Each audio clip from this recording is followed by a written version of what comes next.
Hey there, this is Coach Steve from TrenchTraining.com, and today I want to talk about knowing and understanding your role on a team, how important that is.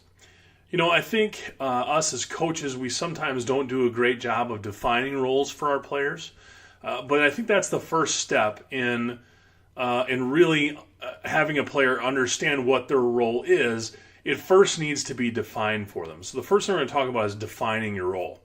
And as a player, a lot of times, you know, you kind of get a feel when you join a team, you start with a team, you have a new team each year because you have outgoing players and you have incoming players. Roles change and you know, as you get older, so a lot of times you get into more leadership roles, leading by example or leading vocally. There are a lot of different roles that go on a football team. Some of them are kids that aren't even playing in the game. They may be kids that are helping in practice, that are running the other team's plays. You know, there are so many roles on a football team, and knowing what your role is it can be tough sometimes, but it's really, really critical in order for your team to have success.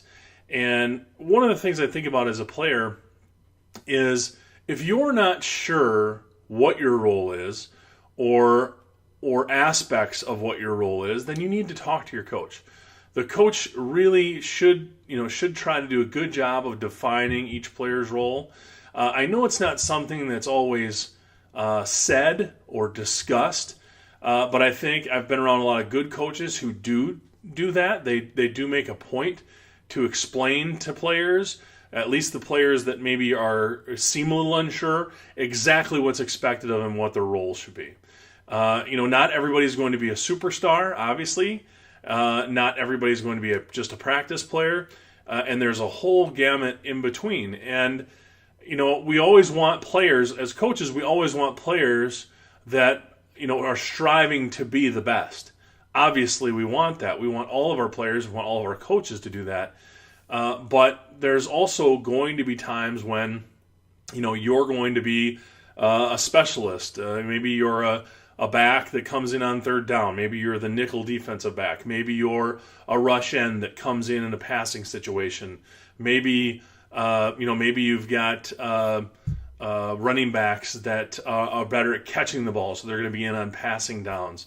All of those things to think about on a football team, and really focusing and knowing exactly what your job is will make your job a lot easier. Because you won't be thinking, oh, should I be doing this? Should I be doing that? Do I need to get better at this? Know what your role is and really take advantage of being the best in that role that you can be. That doesn't mean your role won't change. It won't expand. You can't become a star player. That can all evolve. But knowing what your role is to begin with is very important. The second part of this is appreciating the roles of others as a player and as a coach. I think coaches really need to make a very concerted effort to, heap praise on those players that maybe aren't the stars of the team or the players that get the most recognition in the newspaper. Heaping praise on them is easy because they're getting it from all over the place.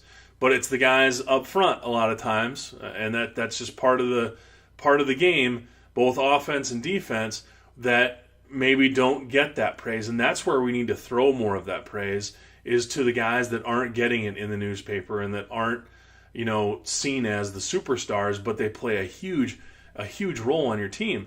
I think, and I talked to my running backs and quarterbacks and receivers over the years as I coached football to make sure they have an appreciation for those guys up in front of them, because I don't care how good you are as a quarterback or a running back or as a receiver. If the guys up front aren't doing their job every down, you don't get anything. You don't move the ball at all. You don't gain any yards on the ground. You don't pass the ball, and you're not going to catch any passes if the guys up front don't block. Same thing goes on the defensive end. If you don't have tackles and defensive ends that are taking on blockers up front and that aren't rushing the passer, it's going to make your job as a linebacker, when you've got linemen coming off free on you to block, a whole lot harder. It's going to make your job as a defensive back a whole lot harder if they've got 10 seconds to throw the football. So I think you need to understand as a player and as a coach how much you need to appreciate all the roles on the football team. If you're the star athlete, you better be appreciating all those other guys on the team and their positions and their roles that they play, and even the guys that don't play that are helping in practice, because they're all contributing to your success. And that's something we all need to be very cognizant of, whether we're a coach or a player. So, again, know your role. If you have questions, talk to your coach and appreciate the roles of others. Always be appreciative of them. All right, thanks for stopping by today. Again, we have free memberships at TrenchTraining.com here that gives you access to exclusive content like our Parents Guide to Recruiting and the Starter Workout for Youth Sports, as well as access to our private Facebook group where you can ask our coaches questions and stay up to date on all the cool things that we're doing here at Trench Training. All right, again, thanks for stopping by today. Until next time, bye for now.